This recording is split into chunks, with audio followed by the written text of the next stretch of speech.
않게 하는 건 중요한 일인 것 같습니다. 네, 문체부입니다. 문화가 있는 날 확대 추진 계획입니다. 정부는 우리 국민이 일상 속에서 늘 문화와 함께할 수 있도록 그동안 매달 한 번씩 마지막 수요일에 하던 문화가 있는 날을 바로 내일 4월 1일부터 매주 수요일로 확대합니다. 매주 수요일, 즉 앞으로는 수요일이면 무조건 문화요일, 문화가 있는 날이 되는 만큼 다채로운 문화 콘텐츠를 발굴하고 특별 기획 프로그램을 풍성하게 마련하고자 합니다.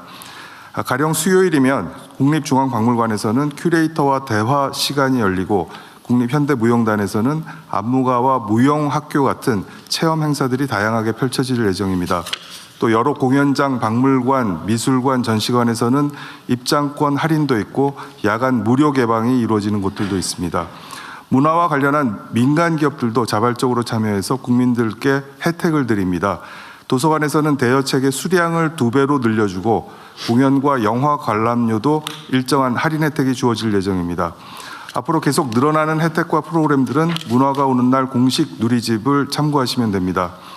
이번에 이렇게 전면적으로 확대되는 문화가 있는 날이 잘 정착될 수 있도록 우리 국무위원님들께서도 참여 인증도 좀 해주시고 소속 직원들이 잘 이용할 수 있도록 분위기 만드는데 많은 관심을 가져주시기를 요청드립니다. 감사합니다. 네, 감사합니다. 이제 의안 심의로 넘어가겠습니다. 의안 심의는 비공개로 운영되오니 죄송합니다. 국가유산 처장입니다. 대통령 이 말씀 오늘 안 하면 후회할 것 같아서 제가 한 말씀 올리겠습니다. 사실은 최근 경복궁이 그 BTS 3월 21일 공연 이후에 그 다음 날이 32,000명이 경복궁에 왔습니다. 그 전주에 비해서 약 60%가 늘었습니다. 전주가 2만 명이 왔는데, 그런데 이제 3일 전에는 5만 3천 명이 왔습니다. 그래서 2주 전에 비해서 약 165%의 관람객이 늘었습니다.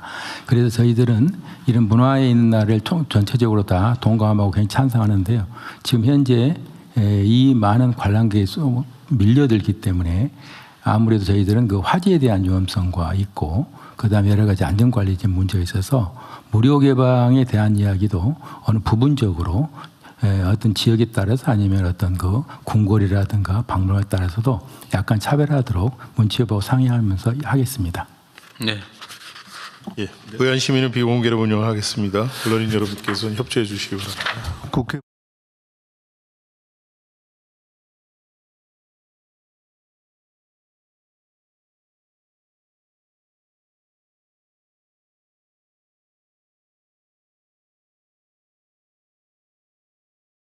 국기를 향해 주시기 바랍니다. 국기에 대하여 경례.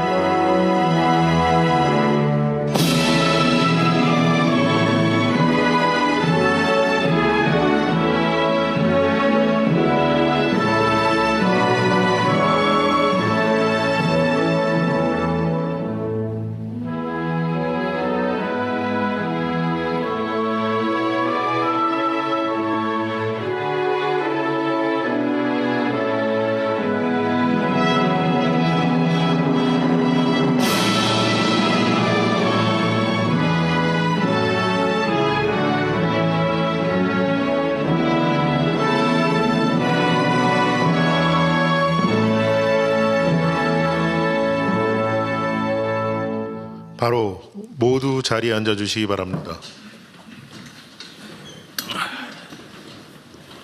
제13회 국무회의입니다. 대통령께서 개선언과 함께 모두 말씀을 하시겠습니다. 네, 제13회 국무회의를 시작하겠습니다.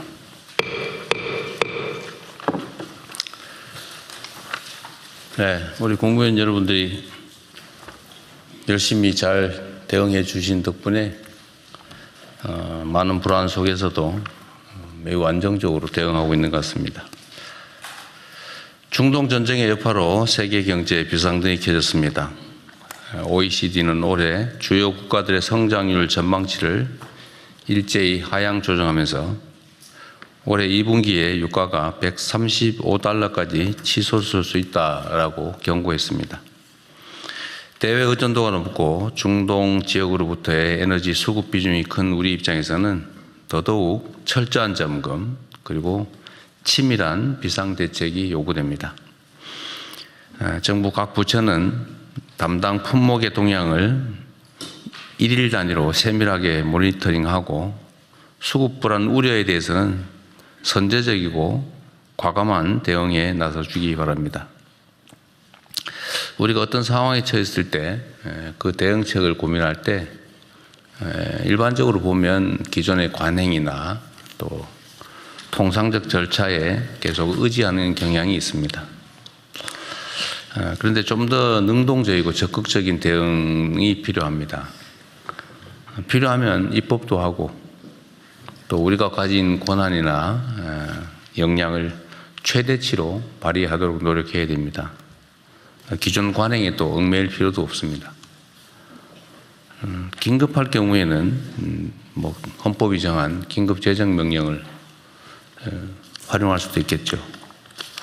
어쨌든 최대치로 신속하게 과감하게 대응할 필요가 있다는 말씀을 다시 한번 드립니다. 지난주부터 나프타에 대한 긴급 수급 조정 조치가 시행됐습니다. 요소, 또 요소수, 헬륨, 알루미늄 등 핵심 원자재 역시도 전시물자에 준하는 수준으로 엄격하게 관리해야 되겠습니다. 국민 실생활과 직결된 각종 생필품, 의료용품도 마찬가지입니다. 최근에 종량제 봉투에 대해서 논란들이 좀 있습니다. 그런데 실제로 보면 재고가 충분합니다. 대응하기 따라서 얼마든지 대응할 수 있는데도 아주 지엽적인 부분에 일부 문제들이 과장되고 있다는 생각이 듭니다. 국가 정체적으로 보면 충분히 재고도 있고 원료도 있는데 특정 지자체들이 준비가 부족하거나 해서 문제가 생기면 인근 지자체와 협력해서 해결할 수도 있죠. 지방 정부들에 대해서 좀 더 엄격하게 지도 관리할 필요가 있겠습니다.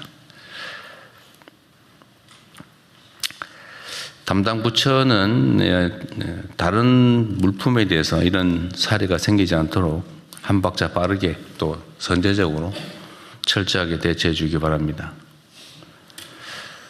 정부의 위기 대응 노력과 관련해서 온라인에서 무분별하게 허위 가짜 정보들이 유포되고 있습니다. 이 점에 대해서 수사기관들도 엄정하게 신속하게 대응할 필요가 있겠다는 생각이 듭니다. 위기의 파고가 높아지고 있지만 우리 대응 여하에 따라서 이번 전쟁이 전하위복의 기회가 될 수도 있습니다. 정부는 당면한 위기 극복과 함께 중장기 차원의 공급망 리스크 보완에도 속도를 내주기 바랍니다. 우리 국민 여러분께도 한 가지 이제 부탁을 드리고 싶습니다. 그런 얘기들 가끔씩 합니다. 작년 이맘때에 내가 어떤 고민을 하고 있었을까 한번 되새겨 생각해 보면 아마 기억나는 게 거의 없을 겁니다. 위기라고 하는 건 일상적으로 찾아옵니다. 강도의 차이가 있을 뿐이죠. 또 이 위기라고 하는 건 사람 사는 세상에 관한 문제라서 또 다 해결이 됩니다. 다만 우리가 어떤 자세로 어떻게 대응하느냐에 따라서 좀 다를 뿐이죠. 이 위기를 어떻게 대응하느냐에 따라서 더 나은 상황을 만들어낼 수도 있습니다. 우리 국민 여러분께서도 유류 소비와 관련해서 소비를 줄이는 일에 적극적으로 참여해 주시면 좋겠습니다.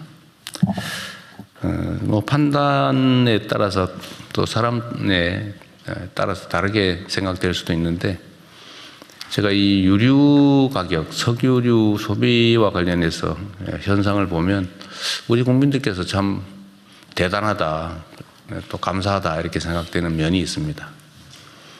예를 든다면 이제 유류의 최고 가격을 설정을 하면 다른 나라나 다른 경우 같으면 드디어 기회다 이래서 비싸게 올려서 다 받을 텐데 그래도 대체적으로 주유소나 이런 곳에서 즉각적으로 최고가를 올리지 않고 또 재고는 과거 공급받은 가격에 따라서 공급하고 있는 것들을 보면 감사하다는 생각이 듭니다.